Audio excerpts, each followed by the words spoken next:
I've been walking for over 500 days now, and you know, you gotta stay hydrated when you're walking as much as I am, and BodyArmor hydrates my walks. You know, I've been using BodyArmor, and it does not have as much sugars as those other sports drinks, and is now the official sports drink of the New York Mets. And you can get BodyArmor at 7-Eleven and anywhere where sports drinks are sold. So when you see BodyArmor, choose better. Choose BodyArmor. Frank talks while Frank walks. It's time for Frank Walks. The Mets crashed and burned in the late 70s. They had called Shea Stadium Grant's Tomb.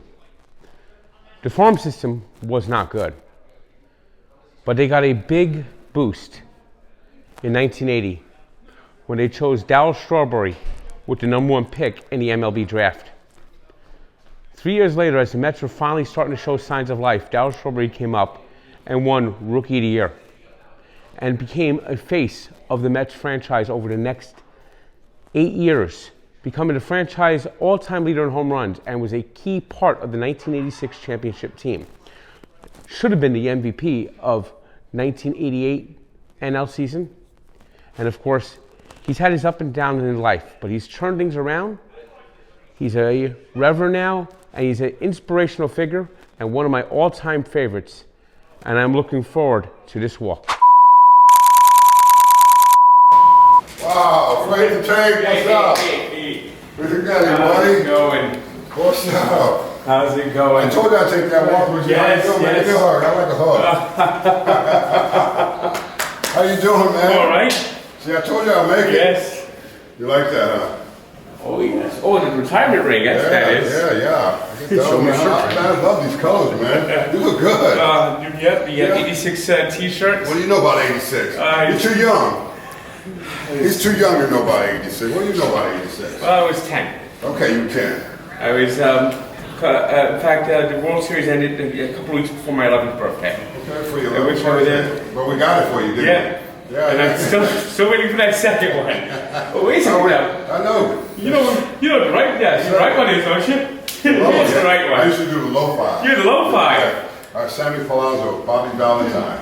Those guys, remember that? Used to come around. Bobby Valentine was the high five. Yeah, Buddy Harrelson. Buddy Harrelson was like, he became the manager and everything. How you doing? How's your day? I'm doing all right. Been looking forward to this. Of course, we got some BodyArmor here. What do you have? The new official sports drink in the Mets. Oh my BodyArmor. God, man, look at that. The strawberry banana. Yep, no artificial dyes and. Now be truthful to me. Is it good? Oh yes, it's choose better. I said strawberry banana, but I don't know if it tastes good. What do you think? It tastes natural. It tastes natural? That's the best part I about like it. the natural things. Yes. Huh? Man, you're the coolest guy. You know, I'm so glad I've been following you. Still, thanks. You know, I've been really following you and really wanted to meet you and really wanted to hang out with Thanks. you. This is a special day for me. Well, this is. Thanks for having me. Yep, it's walk 569. One of the years Mets won, appropriately enough. And let's go for a big walk. Let's do a big walk. Let's buddy. do it. You ready? Yes. You like to walk, huh? Yes, I Do do. something. I appreciate you having me with you. Let's do a walk. Let's do it. He's a responsible buddy, so that helps us. And they're also now the official sports drink of the Mets, the sports drink of the Mets. It is? Yeah. I didn't realize that. No more Gatorade. Go to City Field to get the BodyArmor. BodyArmor instead of Gatorade, huh? And if you look at the On Deck Circle, they actually have a BodyArmor ad at the On Deck Circle this year. Do you like these? Yes, I do. You drink them daily? Yes, I do. My favorite is the fruit punch. That's my favorite. I like fruit punch too. I'm with you on that. I mean, strawberry banana sounds good. You got to start drinking that. You brought this to me. So tell me about your big baseball fan and how did you become that? Well, how you become a big Met fan? We just passed the 40th anniversary of my first Mets game. Yeah. The first Mets game I attended was April 12th, 1985. Mets against the Reds. Was it a day game? Night game. Okay. Gary Carter hit a home run. Uh-huh. Final score is 1-0. Yeah. Bruce Perenni got the win. Bruce Perenni. How about that? Pete Rose got 3 hits. The great Pete Rose, huh? Yes. Charlie Hustle, right? Yeah, so I saw 3 of his hits. So Yeah. the fact that Pete Rose got the hit, Carter hit the home run. Carter was off to a big start that year. He sure was. He was off to a great start. What do you think about Carter? I thought he was the key to us winning the championship, getting him. I'm hoping the Juan Soto pickup is a similar situation. Yeah. We're coming off a turnaround season, like 84 is a turnaround season for the Mets. Right. And then they got Gary Carter in 85. Right. And something similar happens. Well, you got to start off with 83 when we got Keith. That was big too, yeah. Yeah, that was the biggest turning point right there when we got him. Well, that's when the Mets sent the signal that they're not playing games anymore. I remember being shocked when that trade happened. Yeah. I was 8 and I was shocked. Oh no, that's unbelievable, right? 1983. You said Hernandez. Yeah, actually 7. I was 7 that year. Huh? You were 7 that year. Yeah, my birthday's in November, so. Yeah. But I remember that trade, and it was like, the Mets got Keith Hernandez? Yeah. Yes. I'm growing up. I'm 5, 6 years old, and the Mets are in last place every year. Yeah. I mean, that's what I grew up remembering. Well, remember. And then he had to make a decision. He had to make a decision if he was going to stick around and stay too. How you doing, man? Hey. He had to make that decision if he was going to stick around and stay and play with us. And then 84 was the year they actually contended. So. Right. And I remember the top sticker books came out that year. The top sticker books, huh? Yeah, they got me into card collecting. Remember those cards? I remember that. The top sticker book, the cards. Remember that? Yeah, and the top sticker book had Dwight Gooden on the cover that year. Yeah. And it was like, the Mets are becoming this exciting team. I'm 9. It's my first year really daily getting into baseball. Right. And that was the 85 season. Yeah. For my opinion, and I don't know if it's a popular opinion or not. Give it to me. Give me your opinion. We won the World Series 86. We won the World Series 86, yeah. Won a division in 88. Won the division in 88. You would have had, if the wild card was around back then, you would have made the playoffs every year, 84 to 90. Yeah, but we lost in 87 because our whole pitching staff went down. That was the reason why we didn't win in 87, because our whole pitching staff got hurt. Most people don't know. We won in 86. We dominated in 86. We had an even greater team in 87. We came back and we lost that whole pitching staff. By one got hurt, and that left us crippled that year. 85, for my opinion, 98 and 64, lost the division by a couple of games. Yeah. That team. Which one? 85. 85, we won 98 games. Yeah, I think that team is as good or almost as good as 86 Mets. Yeah, but we lost to the Cardinals. Yeah, but you had 98 wins. I had 98 wins. I missed 7 weeks.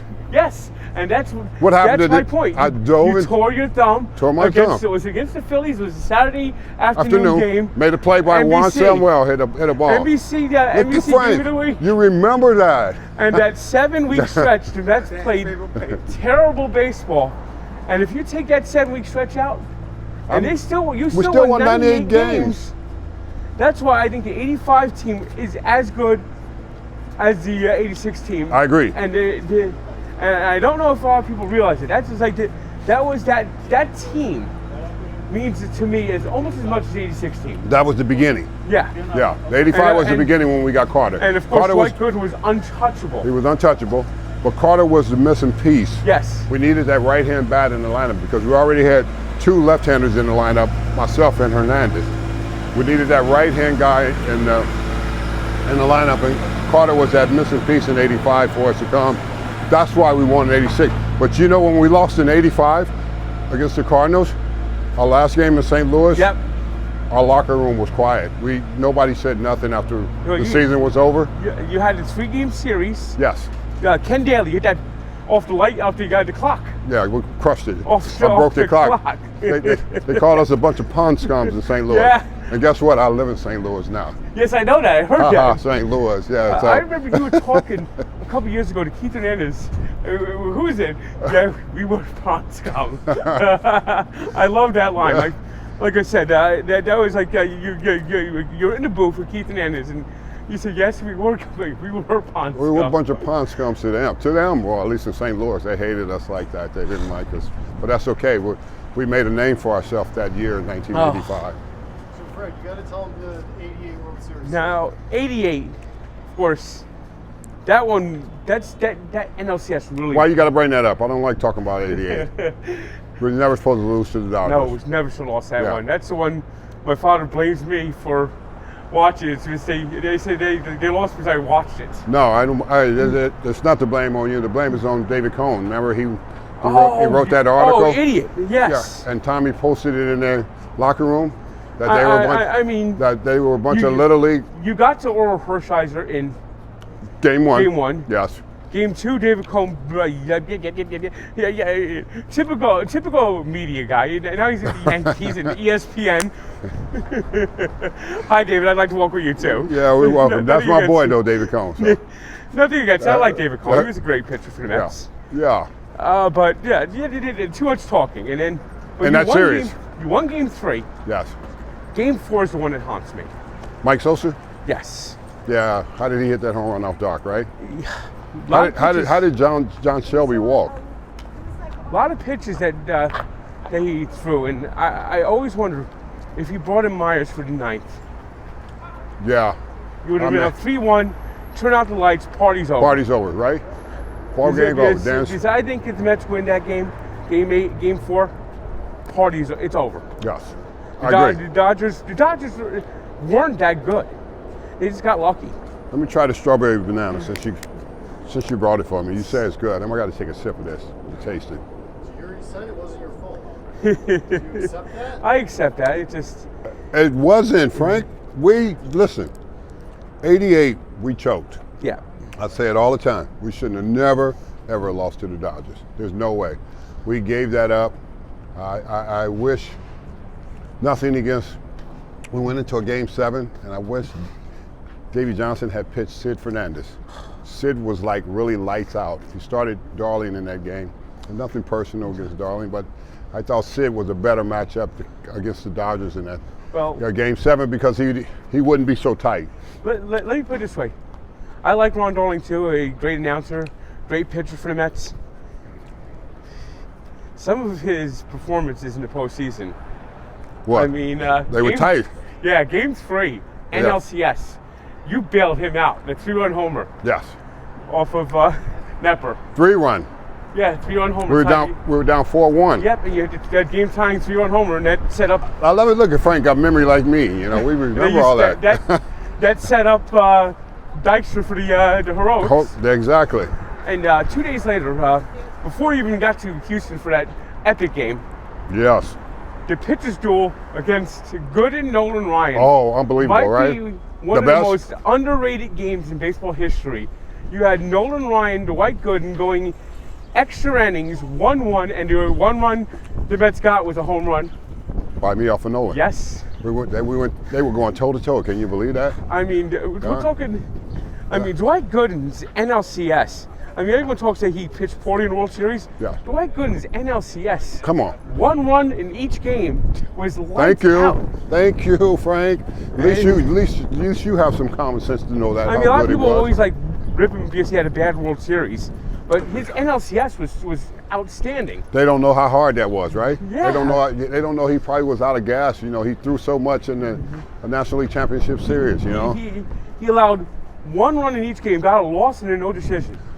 Unbelievable, right? Yeah. And those type of games like that. And Jesse Orosco gets overlooked. I understand he gave Mike Scott the NLCS MVP, but Jesse Orosco won 3 games in the NLCS. 3 games. No one's ever going to win 3 games in the NLCS ever again. Right. And Jesse Orosco should have been the NLCS MVP. You're right. How you doing, buddy? Yes. Oh, yeah. See, you're sharp as a cookie, man. Most people don't even know that. They just say, well, how did the Mets lose? They never got a chance to actually sit down and watch those teams play. You got a chance to see that. So you tell me your insight about those teams. And I watched it. I've watched that A Year to Remember video like about 159 times. Yeah. Well, so, Frank, what happened in the 1964 World Series? Well, that was a 7-game series won by the Cardinals against the Yankees. Oh, Knows it all. yeah. The Cardinals, huh? Who did they have? Bob Gibson, all those guys? Yeah, Bob Gibson was pitched Game 7. I think he pitched against Mel Stoudemire in that game. Oh, he did, huh? So tell me how your walking been. I at one time weighed 520 pounds. Yeah.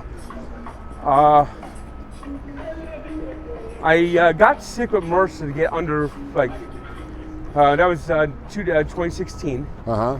Then after I got MRSA, I kind of dropped a little bit. I guess I had to. But I was still fluctuating over 400. Right. I lost some weight around 2018. The pandemic, I shot back up to 469. Yeah. And I lost a little bit of weight over the next couple of years. But then I was 383 when I really started this walk regimen. And now I'm 312. 312, man, And, that's incredible. I have more energy. In 2015, I couldn't walk 100 feet without getting winded.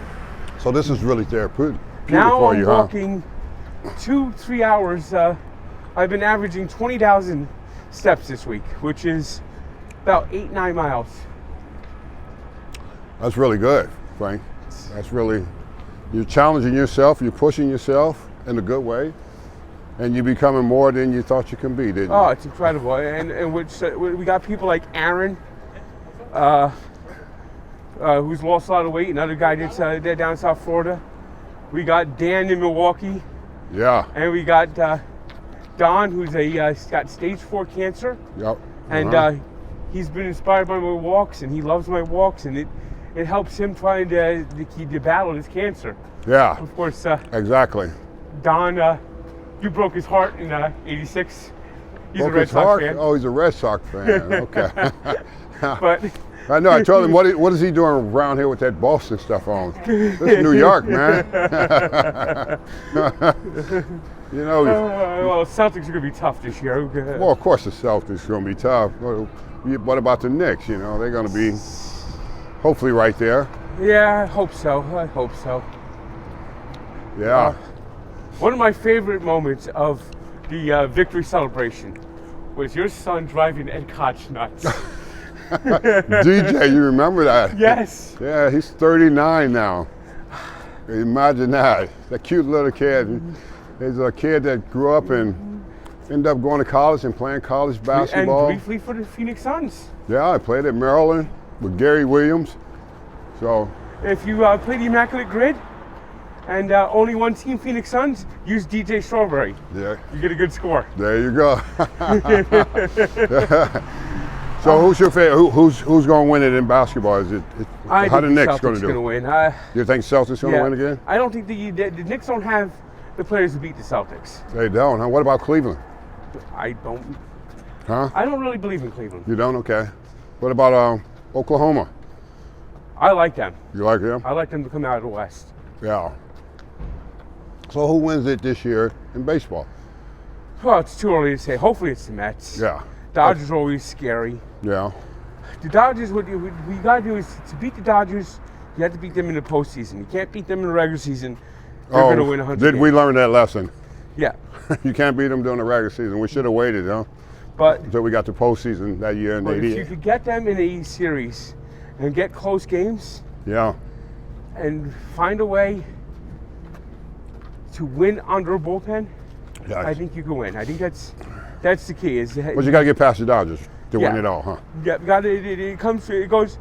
The Dodgers are a team to beat. You got Ohtani, the best player in the game. No. No way. 50-50. That's pretty impressive. That's pretty impressive. But you know, I mean, to be the best player, you got to play every day. You got to run out there. You can't just be a. Yeah, that's true. I agree with You that. can't just be a DH. You know. I agree with that. The best player that I ever saw in the game was Barry Bonds. Oh. The best everyday player. And you know, I got to say this. Errors happen.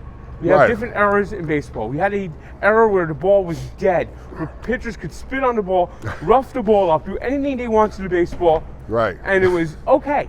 Well, is the ball alive now? Not, it might be. You think? Sometimes it is. The last Sometimes couple it is. years, you're not for sure? But I mean, I played some years where you just had to hit it. But so many players were using steroids. In fact, Bonds didn't start using steroids until everyone else started using steroids. The fact that Barry Bonds is not in the Hall of Fame and Bud Selig is an outrage. Right. And Pete Rose not there. Oh yeah, him too. Yeah. Roger Clemens. Pete Rose should have been there a long time ago. Roger Clemens. At least these guys are still alive. They had to let Pete die and not get in and see himself. But Barry Bonds has to be in the Hall of Fame one day. I mean, it's got to happen. Yes, I agree. And when Bonds goes in the Hall of Fame, that's going to break the dam. You're going to see a lot of people get in. Him and Roger. Roger. You're going to see A-Rod get in. Right. He should be in too. He's got the numbers. Yes. He was an excellent ball player. I'm at this point. I'm at the point where the steroid era is the most. The baseball is sanctimonious about steroids is the one that is just. Well, they enjoyed it because they had a home run. Yeah. You right? Yeah. Didn't they have a good time with with all the guys with the race between McGuire and Sosa? What was that like? They benefited from it, right? And to me, you look at the NFL. NFL has had a steroid problem for years too. Yes. But you don't have it in the NFL. Players get suspended, they move on. Right. That's how you heal baseball. You suspend them, you move on. You should move on from these guys and let them enter their way into. Now what everyone's going to know right? that era's got a little bit of a shadow of the steroids, but you heal it by putting them in the Hall of Fame. And Barry Bonds, number one, has to be in. Were they trying to heal it when it was happening? No. Okay. They just enjoyed it. They enjoyed the moment, right? And like I said, Bonds, if he didn't use steroids, would have been 500. Right. Maybe not break Hank Aaron's record, but even 500s, and he would have been regarded as one of the greatest players of his era. Yes. If no he doubt didn't about take it. steroids. But he saw McGuire and Sosa, and he went, well, if they can use it, I can use it. He was still great. He was still great. The greatest 4-year He was still great. He was still great before that, right? Yes. Yes. I mean, Barry Good Bonds. to see you, sweetie.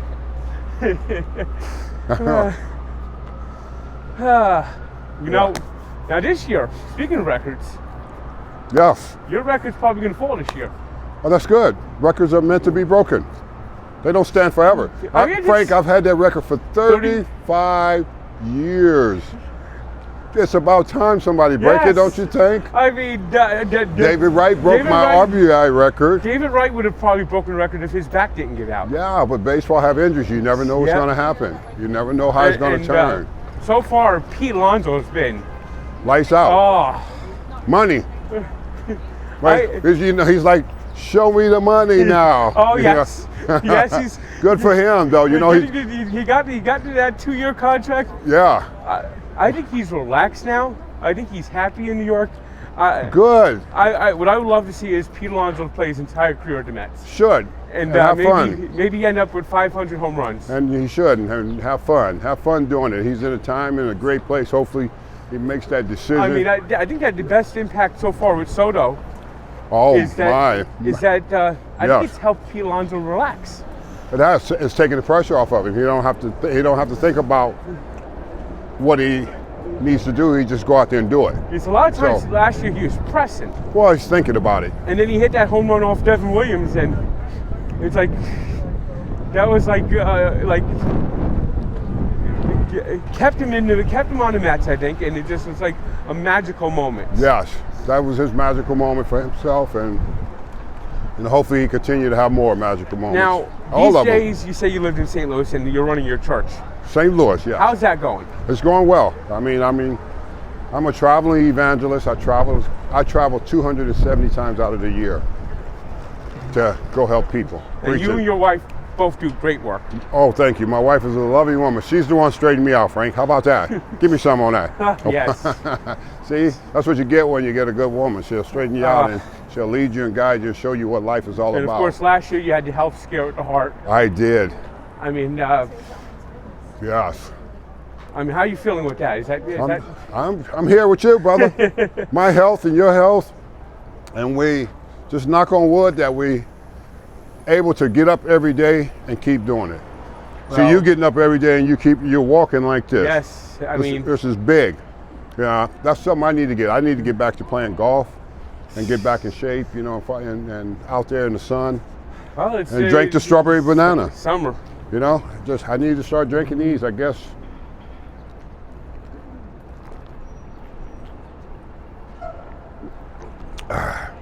With Frank the Tank, my man. Thanks. Nobody like him. And you know, this was great, and I'm glad that you're able to stop by. And this is one of my top target walks, and I'm glad I was able to do it. My man, I wanted to spend the day with you. I just wanted to hang out with you. You are unbelievable. Just remember one thing, Frank. 88 doesn't belong to you. It belongs to us. We choked it. We gagged it. You didn't gag it. So we gagged it in 88. We should have never lost, but we did. All right? Remember that, because I always feel that inside too. I feel the same way. That is always my fault. I mean, I cry over that when I think about that series. That series. That was heartbreaking. That series bothers me more than any other series. It bothers me too, more than anything. And I know exactly what you feel, because I feel the same thing. So just remember, it's on us. It's not on you, brother. All right, Frank. Thanks a lot. You got it, man. Thank you. We gotta get one more low five. Oh yeah, can you get this? Oh yeah, let's see. There you go.